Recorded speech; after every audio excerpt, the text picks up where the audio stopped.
নমস্কার। আমি BTV report থেকে বলছি অরিন্দম শর্মা। দর্শক, সারা বাংলার রাজ্য রাজনীতি যেভাবে উত্তাল হয়ে উঠেছে, সেখানে আম আদমির আবেদন বা ইচ্ছামতো ৩৫৬ ধারা জারি কেন হবে না? মালদা, মুর্শিদাবাদ, তার সঙ্গে চাকরিহারা এবং চাকরি প্রার্থীদের যৌথ মঞ্চের ২১শে এপ্রিলের যে নবান্ন অভিযান কর্মসূচি, সেটা একটা ভিন্ন মাত্রা দিতে চলেছিল, কিন্তু সেটা হঠাৎ স্থগিত হয়ে গেল। স্থগিত হলো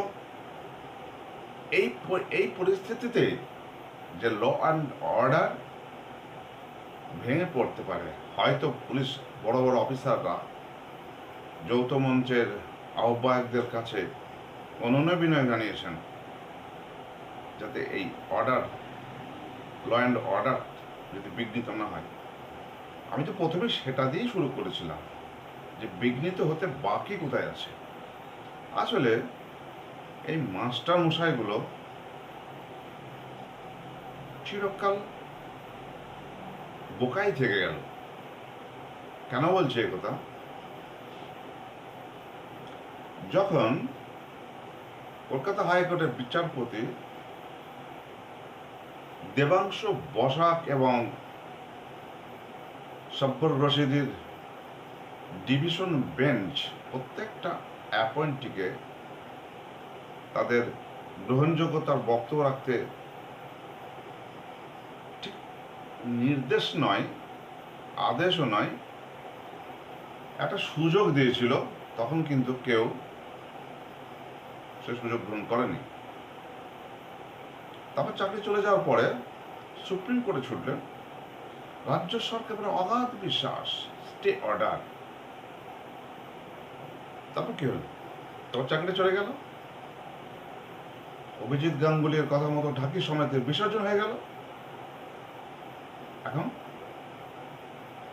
আবার টুপি পড়ার পালা। মাস্টার মশাইগুলো বোকাই থেকে গেল। প্রথমবার শিক্ষা হলো না, দ্বিতীয়বার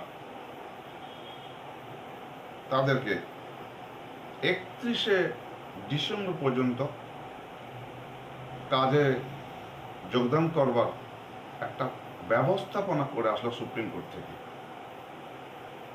৩১শে ডিসেম্বর পর্যন্ত স্বস্তি রাজ্য সরকার। তবে মাস্টারদের কি এখানে কি মাস্টারদের স্বস্তির কোনো কারণ ঘটল?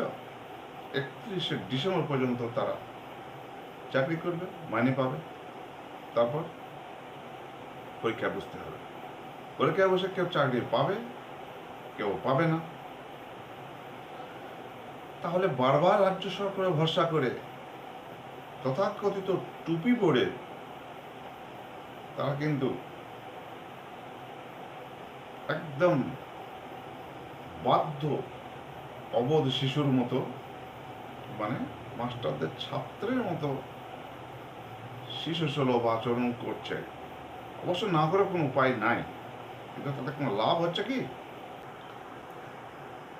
এই ৩১শে ডিসেম্বর পর্যন্ত যে সহানুভূতির আদেশ নির্দেশ যাই হোক, সেটা কিন্তু মাস্টারমশাই আপনাদের মুখের দিকে তাকিয়ে কিন্তু হয়নি। এটা জাস্ট কোমলমতি শিশুদের, ছাত্রছাত্রীদের প্রতি একটা বিবেচনাধীন একটা নির্দেশ বলা যায়। এখন প্রশ্ন হচ্ছে, আপনারা কি আর বোকাই থেকে যাবেন?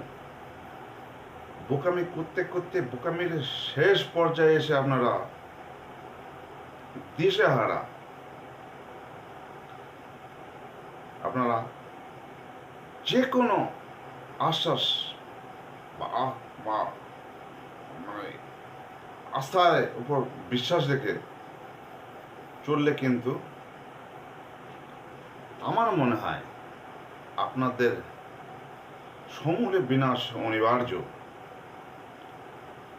যিনি ঢাকের সময় বিসর্জনের কথা বলেছিলেন, তিনি কিন্তু আজও জোর দিয়ে বলছেন যে সেগ্রিগেশনই শেষ পথ। সেগ্রিগেট করা যদি সম্ভব হয় তবেই আপনাদের চাকরি বাঁচলেও বাঁচতে পারে। কিন্তু আপনারা হাল ভাঙা নাবিকের মতো অকুল সমুদ্রে দিশাহারা হয়েই ভেসে ভেসে বেড়াচ্ছেন মশাই, মানে মাস্টার মশাই। আপনারা বুঝতে পারছেন না যে সেগ্রিগেশন করতে পারছে না নয়, প্রশাসন সেগ্রিগেট করছে না, করলে আপনাদের সম লাভ আর সরকারের সম বিপদ। এবার কি করণীয় আপনারা ঠিক করুন মাস্টারমশাই।